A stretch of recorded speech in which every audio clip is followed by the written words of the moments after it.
Hello friends, welcome to the new episode of my channel. আমি অরিত্র। এখন এই ভিডিওর মধ্যে আমরা কথা বলবো যে রিমা কাকতির ডিরেকশনের ছবি সুপার বয়েজ অফ মালেগাঁও নিয়ে।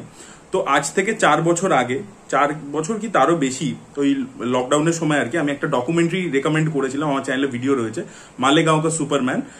ইংলিশ টাইটেলটার নাম হচ্ছে সুপারম্যান অফ মালেগাঁও বলে, যেটা একটা ডকুমেন্টারি ছিল বেসিক্যালি। তো একটি মহিলা বানিয়েছিলেন। এটা বেসিক্যালি 2008 সালে বানানো ডকুমেন্টারি ছিল। তো সেই ডকুমেন্টারিটা পরে 2012 সালে আর কি এটা লিমিটেড রিলিজ হয়েছিল, এবং ডকুমেন্টারিটা একটা টিভি চ্যানেলের জন্য বানানো ছিল।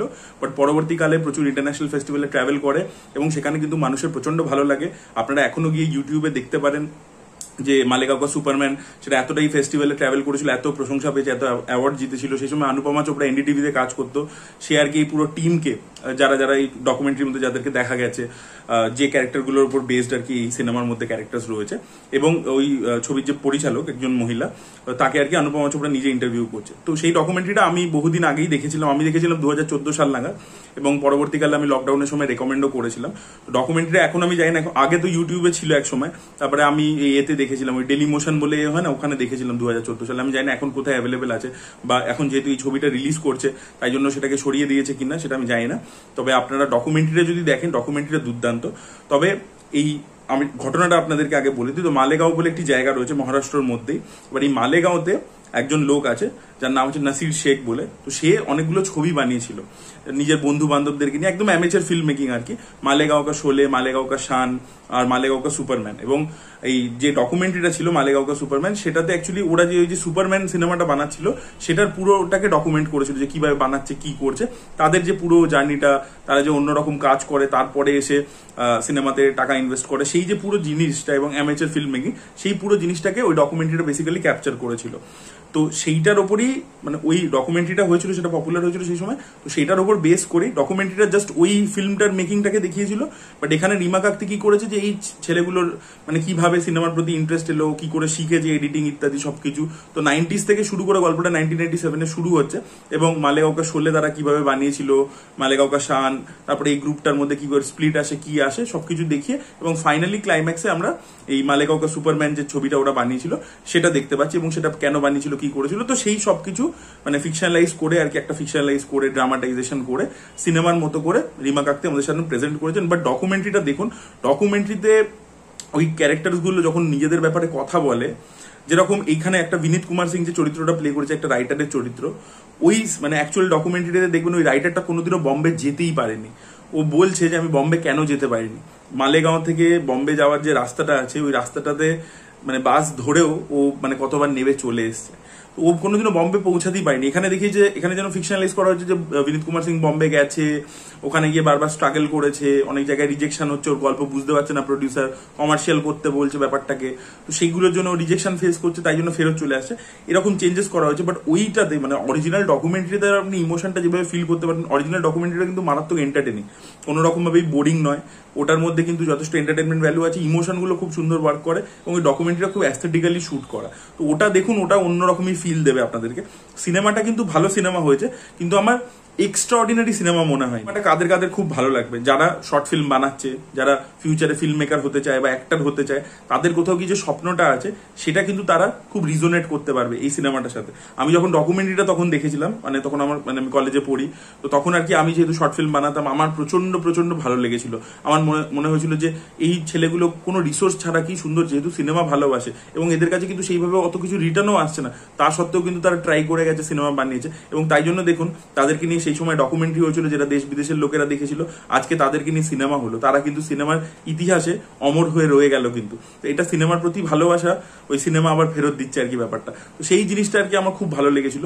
তো যারা একদম young film maker, aspiring film maker, তাদের প্রত্যেককে বলবো এই ছবিটা দেখুন, কোথাও গিয়ে আপনি একটা মোটিভেশন পাবেন। কারণ সিনেমার লাইনে মানে কি হয় না, প্রচুর রিজেকশন রিজেকশন রিজেকশন, এই রিজেকশনটা পাওয়ার পরেও আপনি কিভাবে টিকে থাকবেন, আপনার প্যাশন, আপনার ভালোবাসা, সেগুলোর কিন্তু একটা ইন্সপিরেশন এই ছবিটা দেবে, এবং সেটা খুব সুন্দর করেই আসে সেই মেসেজিংটা। তো ছবিটা ইন জেনারেল, এই যে ফিল্ম মেকিং অ্যাসপেক্টটা, যারা ফিল্ম মেকিং করতে ভালোবাসে তাদের প্রচন্ড যেরকম ভালো লাগবে। বাট ছবিটার অন্য যে পোর্শনগুলো যদি জেনারেল অডিয়েন্সের আমি জন্য যদি বলি, তাহলে ছবিটার মধ্যে প্রবলেমটা কি, যে ছবিটার মধ্যে এই যে ক্যারেক্টারসগুলোর মধ্যে বন্ধুত্বটাকে দেখাচ্ছে, এটার মধ্যে বিভিন্ন কনফ্লিক্ট আছে। আমরা দেখতে পাই যে বাডি ফিল্ম, ধরুন রকন, এক্সেল এন্টারটেনমেন্টই বানিয়েছে, তো রকনে আমরা কি দেখতে পাচ্ছি, একটি ব্যান্ড রয়েছে, সেই ব্যান্ডটার মধ্যে সবার বন্ধুত্ব রয়েছে, ওরা গান বাজনা করছে, একটা টাইমের পরে ওদের মধ্যে একটা ঝামেলা হচ্ছে, স্প্লিট করে যাচ্ছে, আবার ক্লাইম্যাক্সে ওরা এক জায়গায় আসছে এবং এসে ওরা আবার গান করছে, ঠিক আছে। এবং একটি বন্ধু যেহেতু মারা যাবে, রব বলে একটি ছেলে ছিল, তার মাথায় ক্যান্সার ছিল, তো ও মারা যাবে, তো তার জন্য ওরা ফাইনালি একসাথে এসে পারফর্ম করছে।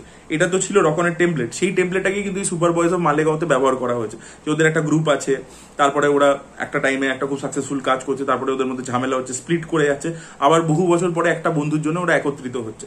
কিন্তু রকনে এই যে বন্ধুত্বর অ্যাঙ্গেলটাকে এত সুন্দর করে এক্সপ্লোর করেছিল, এবং ওদের মধ্যে যে ঝামেলাটা হচ্ছে, সেই ঝামেলাটা কি করে তৈরি হচ্ছে, ঝামেলাটা হওয়ার পরে ওদের লাইফে কি ইম্প্যাক্ট পড়েছে, এবং ফাইনালি যখন ওরা এক জায়গায় আসছে, এই ব্যাপারগুলোর মধ্যে যে জুসটা ছিল, যে ড্রামাটা ছিল, আমি রকন হচ্ছে এটা সব থেকে ক্লোজেস্ট এক্সাম্পল, বিকজ দুটো সেমি প্রোডাকশন থেকে। সুপার বয়েজ অফ মালেগাঁও না এই ড্রামা বিটস গুলোকে খুব ভালো করে বিল্ড করতে পারে না, মানে ওদের মধ্যে বন্ধুত্বটাকে দেখিয়েছে ভালো, কিন্তু খুব ফাস্ট দেখিয়েছে, এবং তাই জন্য মানে বিল্ড আপটা নেই বলে আমরা অতটা ফিল করছি না ক্যারেক্টার, যে প্রত্যেকটা ক্যারেক্টারের মধ্যে ডাইনামিক্সটা এক্স্যাক্টলি কি, বা তারপরে ওদের মধ্যে যে ঝামেলা হচ্ছে, তারপরে ওদের লাইফটা কিরকম ভাবে মানে পুরো বিখরে গেছে, পুরো ডিসজয়েন্টেড হয়ে গেছে, এখন আর ওরা ভালো নেই, সেই ব্যাপারটা মানে জাস্ট বিটস এন্ড পিসেস আমরা দেখতে পাচ্ছি, কিন্তু খুব একটা ফিল করতে পারছি না। এবং ফাইনালি এই যে একত্রিত হওয়াটা, সেটার মধ্যে কোনো ড্রামা নেই, সেটা খুব ইজিলি হয়ে যাচ্ছে আর কি ব্যাপারটা।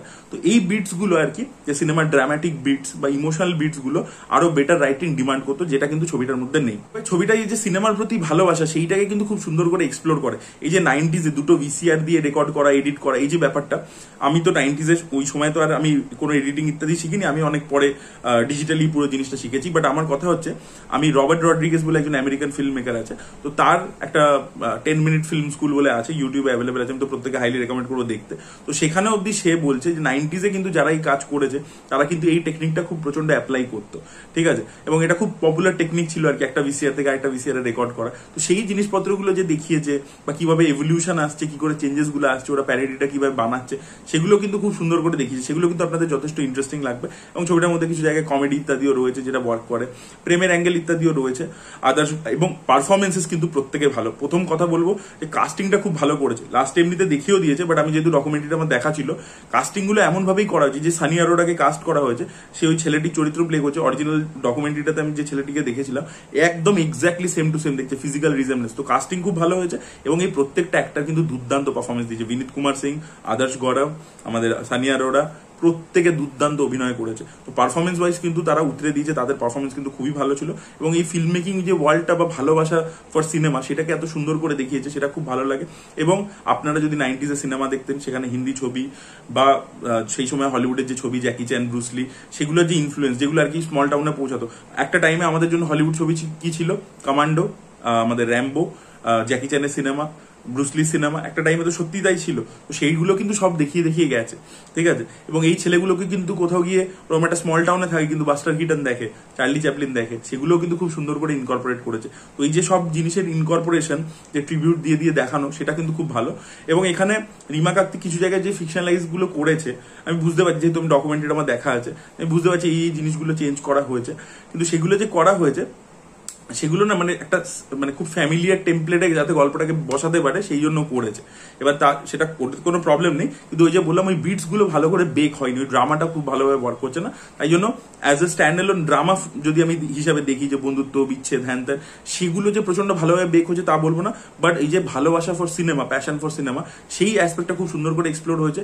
এবং ওই সময়কালটাকে যেভাবে দেখিয়েছে, পুরো জিনিসটাকে যেভাবে শুট করেছে, প্রেজেন্ট করেছে, সেটা দেখবার মতো ছিল। তো আমি তো হাইলি রেকমেন্ড করবো আপনারা সুপার বয়েজ অফ মালেগাঁও দেখুন, আপনাদের আশা করি ভালো লাগবে।